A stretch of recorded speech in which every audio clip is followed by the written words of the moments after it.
Halo semuanya. Kok gelap? Nyalain lampunya dong. Nah, gini dong terang-terang. Jangan gelap-gelap. Nanti ada penggelapan. Hai semuanya, kembali lagi di Boba. Banyak omong, banyak acara.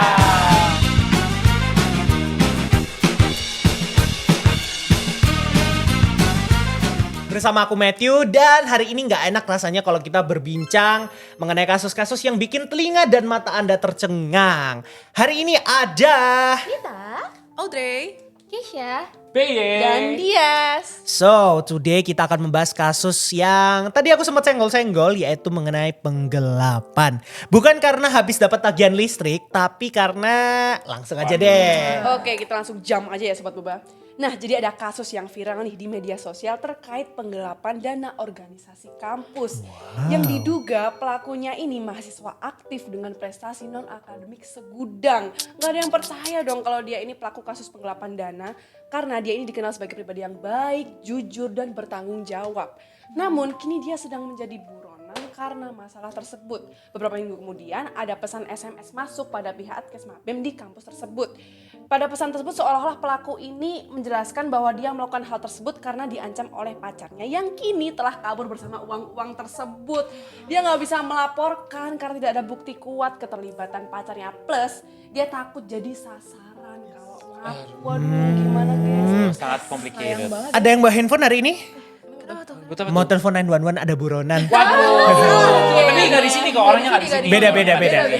Nah, sungguh menyayangkan sekali ya teman-teman Sobat Boba kalau misalnya anak yang memiliki reputasi, yang memiliki citra, memiliki konsep diri yang sudah terbentuk. Brandingnya anak organisasi apa sih? Disegani, pinter, aktif. Wah mantap banget, luar biasa gitu kan. Tapi kenyataannya 180 derajat. Sungguh incongruence ya teman-teman. Waduh, iya dong. Nah karena memang dia itu memberikan personal brandingnya pinter, bagus. Orang-orang tuh terjadi asimilasi di otaknya mereka itu kayak akhirnya nggak percaya tuh kalau ternyata dia ngelakuin tindak kriminal tersebut seperti itu. Yes, dan juga mungkin yang membuat kita dan juga Sobat Boba yang di rumah yang lagi dengerin kita itu kayak jadi stereotyping dia gitu kan. Kayak dia tuh udah membuat citra yang baik tapi ternyata juga ngelakuin hal yang kayak gitu kan. Nah, selain stereotip juga nih, dia nih pasti takut ngelaporin pacarnya tuh karena dia tuh sadar tindakan yang dilakukan itu tuh kayak nggak etis, nggak sesuai sama etika dan norma yang ada di masyarakat. Jadi dia kayak, aduh kalau ngelaporin kayak langsung stereotip orang-orang tuh langsung kayak jelek banget gitu. Betul. apalagi kayak dia udah sadar nih kalau apa yang dilakukan tuh salah gitu. Yes. Jadi konsep dirinya sebenarnya itu bagus gitu kan. Apalagi dia memang dari awal jujur, bertanggung jawab, baik gitu.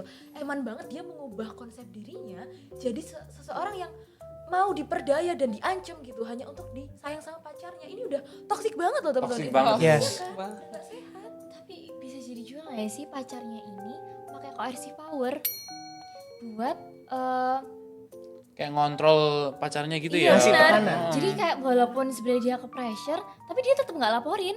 Soalnya dia kayak takut putus gitu kan. Iya.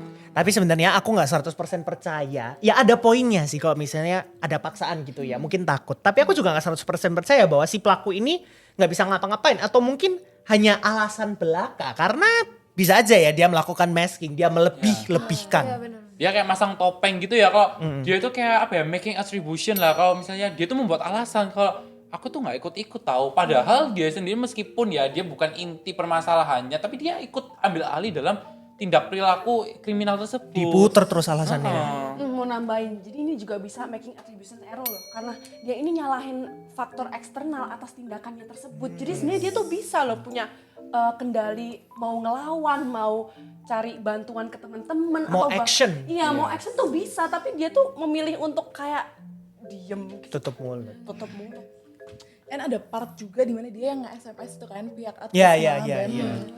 Jadi itu yang membuktikan kalau sosial media itu ada richness-nya sendiri, kekayaan akan informasi dan juga cara penyampaiannya, termasuk di cara penyampaiannya gitu.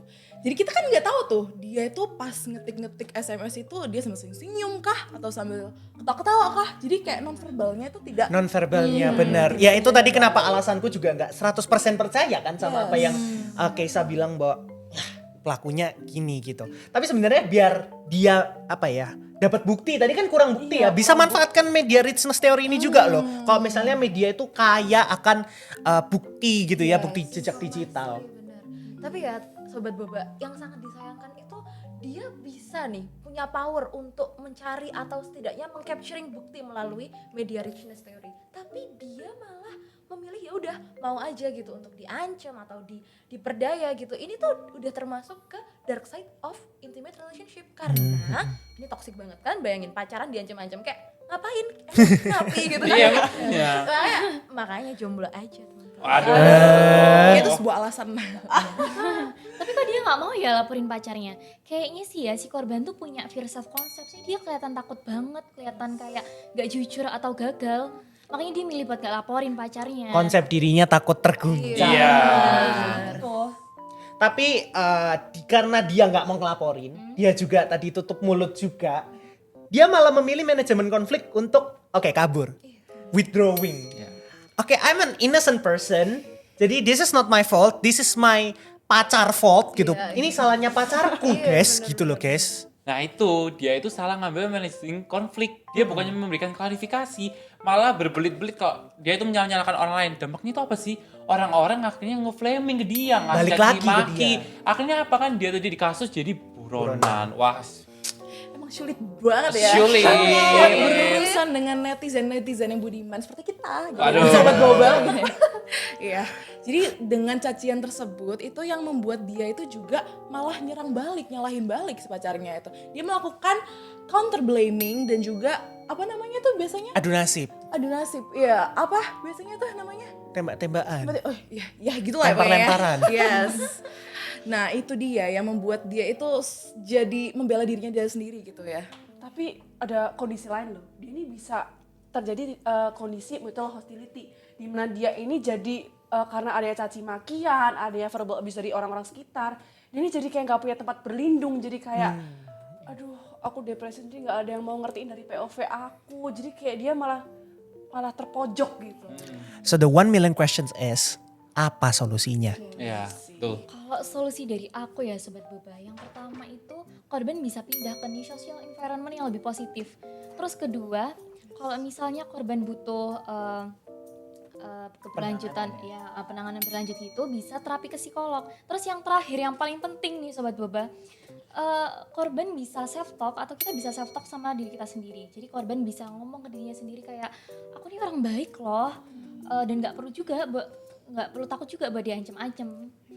Dan ini ya teman-teman, kalau tadi bilang suruh cari lingkungan yang baru, kalau kataku carilah hubungan yang baru.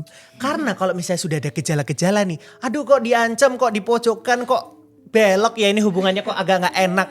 Kalian masih punya kesempatan untuk bisa menyelesaikan masalah secara bertahap dengan yang namanya relationship decline. Kalian bisa perlahan-lahan, oke aku mundur, oke ini hubungannya kurang deh. Nah di situ kan kalian bisa tuh yang namanya relationship decline. Terus tadi nggak cuma ke psikolog, ke teman-teman juga bisa. Itulah pentingnya sosial ya.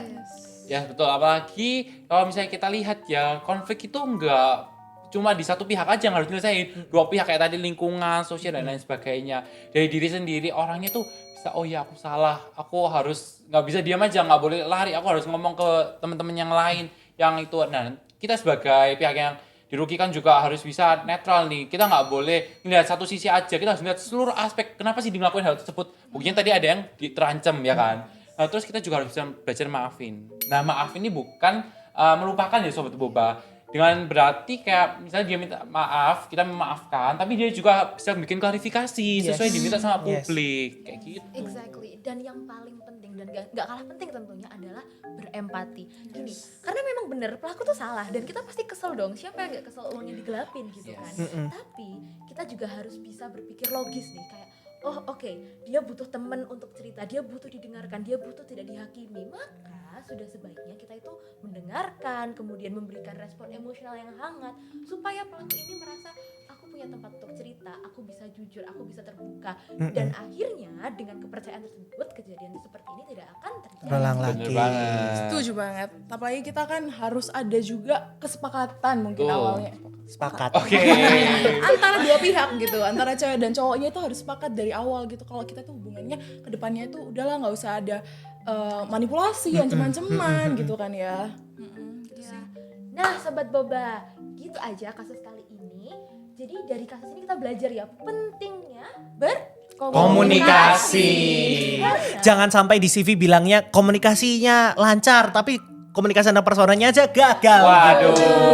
berbanding kebalik Iya, tuh. kita harus bisa maintain nih komunikasi dengan orang-orang sekitar kita, entah temen, entah pacar, supaya kita tuh mau apa itu jelas tersampaikan, kita niatnya seperti apa itu jelas dimaknai. Yes. Jadi komunikasi antar personalnya jalan dengan lancar. Jadi efektif tuh. Tuh. Itu aja gak sih dari kita? Yes. Yes. Terima kasih Sobat Boba udah dengerin Boba. Banyak omong, banyak acara. Bye bye.